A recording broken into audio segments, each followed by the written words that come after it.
Hey guys, Anime Gypsy here with Black Clover episode 4 review. Now, I do not know how to say this.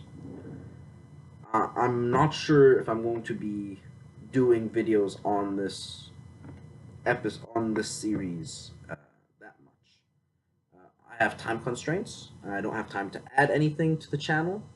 In fact, some videos I've made are very late, but I will add videos to Black Clover whenever anything epic happens, or if I later on do not decide to if I do not decide to drop the series later, and I really like it at the very end, then I will make Black Clover one of the series that I add into my channel. But until now, it's not. It's just something happened in the series, or things happen in this episode that I really want to discuss about the series, and I will not add material unless something epic happens.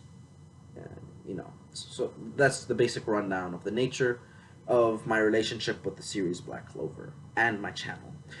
Now, starting from the beginning, we have this scene where we see a bunch of birds um, gathering around people, and they are not attracted to people's magical abilities. Therefore, the more birds are around you, the weaker you are. And Yuno has absolutely no bird around him. Esta, on the other hand, whoo, sweet Jesus, the birds were. It's just a very funny scene. His approach and how he's like, "I'm gonna be Wizard King," and you just see all those birds around him, and at first I saw this character Zeka Bronzaza, however his last name is pronounced. When I saw him at that scene, I honestly thought he was gonna be a decent guy and be like, "Hey, dude, don't make people laugh at you by saying stuff like that. It's not funny." And I thought he was gonna be like that type of guy. Uh, Apparently, I was wrong. And before I continue, let me just say this: the last few minutes of this episode were some of the best last minutes I have seen in any anime. Some of them. It was one of the best last minutes I've seen from what, not best, most satisfying. It left you with a sense of satisfaction because you just got to see that guy's face just, and he was done. Well, that aside, let's go back. So you have all that happening, and then because the birds are all around him, he ends up bumping into this guy called Yami Shukahiro, and this guy's a beast. You see him; he's all buffed up, and he's like, oh. And your first impression is, oh, Esta is dead. Esta is a dead man right now. And you don't really get to understand the weight of this guy's strength until you find out later what his position is, but we'll get to that later. Basically, you have Esta messing around with someone way stronger than he is. He just he didn't want to mess up. He after bumping into him by accident, he says, and I quote, "Man, you look old. You must have had a hard life." And after I heard that, I was like, in what world is this okay for someone to? Oh, jeez, Esther just socially awkward all over. I love him. It's, but at the same time, I don't like his character design entirely, and I'll discuss that later. Now, after that, you see him threatening him, yada yada yada, and you see this group of knights called. You find out he's a member of a group of knights called the Black Bulls, and that's when you start realizing, oh, okay, he's a powerful, very powerful guy. It's not just buffness; it's magicness and all that jazz. You're like, oh, okay, I see, I see. And then later, later you find out that he's the captain, and you're like, oh, Esta, you done fudged up YouTube policies. Please thank them. And you have Seka Bronzaza, the guy I was talking about, just come up later, right after this, and he's like, "Oh, you must have been scared," and I was like, "Okay, he seems like a decent guy." Um, and then you get the introduction of all the other captain guards, whatnot, and you find out the names of two of them are prominent and I think are very important for the series. William Vanish, William Vengeance, whatever, and Nozel Silva. Yeah, I don't think he's a match for Silva Zoldyck. Just saying, those two Silvas aren't equal by any means. No. At least I haven't seen much of him, so I'm assuming. I am assuming. All right. Later on, we get the introduction. Well, not the introduction. We get to see William. I can't pronounce his name. Jeez. We get to see the Mage William, Magium, if you will. I'm just joking. I'll never use that name. So the mage named William. Um, we find out that he's a wood user, and he is extremely powerful. I mean, extremely. This guy somehow, some way made this massive tree come out of the sky and reach down, create like brooms for everyone, magical brooms for everyone. No, magical brooms, or were they regular wooden brooms? I'm not joking when I say this. He might just be the second strongest wood user in anime history. He might just well be the second strongest wood user in anime history. Let me repeat that one more time. He might just well be the second strongest wood user in anime history. Period.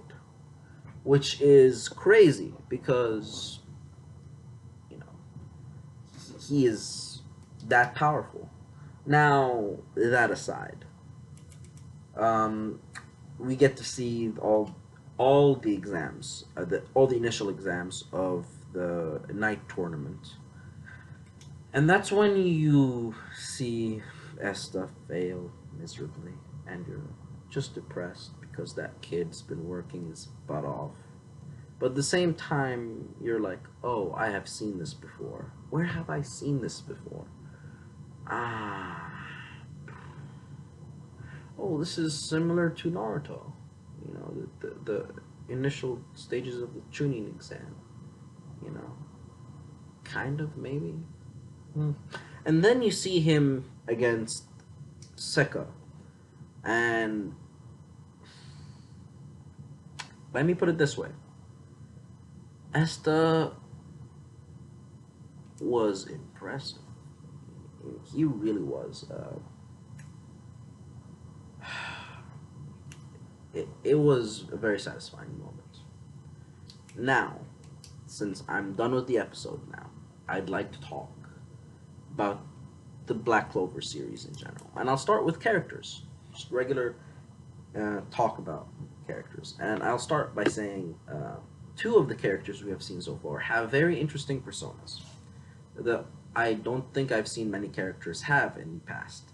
The first one is Yami Sukahiro, who, the best way I could describe him in terms of persona, he is like a lazy Shikamaru. Just doesn't care about anything, but he's responsible enough to have a team, and he has allegiance to a country, and he is like Shikamaru on a lot of testosterone. He's testosteromaru. He is basically testosteromaru. He is a testosterone-driven Shikamaru. That is the best way I could describe him. He's laid back, but at the same time he's aggressive because he's testosterone filled and he's testosterone filled. The second character I'd like to talk about is and is very interesting because he has this aspect of intimidation, laziness. Well, not laziness, intimidation, laxness, and there's a bit of humor in him too, which is a very unique blend. Because when you think of intimidation, you usually don't think of someone who's lax and just carefree. Uh, But at the same time, he seems like a responsible type, even though he's aggressive and lazy. It's he's weird. Now, one character that I'll tell you I'm not that amused about in terms of persona is Esta. Now, the most interesting thing in my perspective about Esta in terms of his persona is how socially awkward that kid is. Um, I mean, it's almost like okay. So you see, I have Asperger's, and I don't think my Asperger's is as bad as Esta's Asperger's. It's kind of like that, at least in my perspective. Um, so that's what I think about Esta. But that's the most interesting thing I think about Esta in terms of character. The least interesting thing I think about Esta is he's that dumb. How should I say this? Driven main character, because that card has been played so many times. You have Naruto, you have um, you have Naruto, you have One Piece, you have Dragon Ball. Uh, just drop it already. Okay, we get it. This is one persona type that has been used in long series for a very long time, especially in classical narrative storylines like Black Clover. And what classical narrative is a story where you could basically tell how it's going to end from the beginning, and which is not bad if you know how to play the cards right in the middle. If you don't know how to play the cards right in the middle, like fairy tale, and you're a classical narrative, oh boy, no, you're gonna lose fans, you're gonna lose popularity, and you're gonna get out of business. That's what's gonna happen to you. And you know, that's the thing. And on top of playing the cards right in the middle, the thing that I'm worried about with Black Clover is Black Clover needs to find more of a distinguishing thing to it than other animes. It really does. Right now, it's a bit too similar to the Great Three and a lot of other animes as well.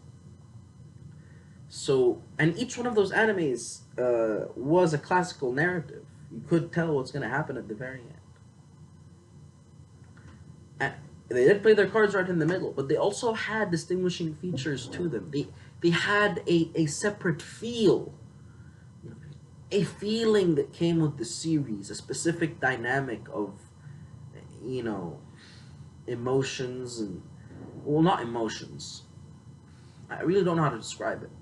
It's like waves of uniqueness, like JoJo, classical narrative, uniqueness right there. Um, I just want to see that uniqueness, more of it.